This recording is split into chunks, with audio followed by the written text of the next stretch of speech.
You ask Tiger to solve. This deals with linear equations with one unknown.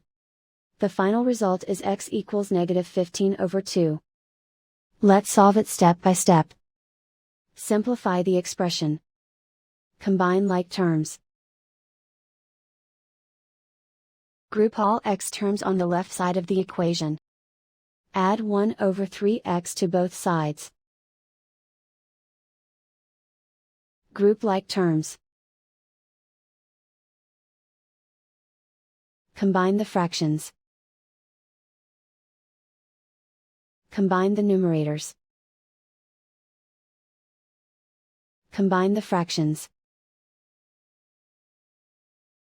Combine the numerators. Reduce the zero numerator. Simplify the arithmetic.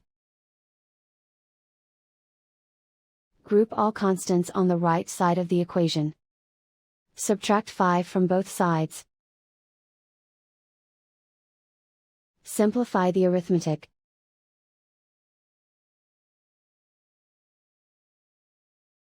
Isolate the x. Multiply both sides by inverse fraction 3/2. Group like terms. Multiply the coefficients. Simplify the fraction.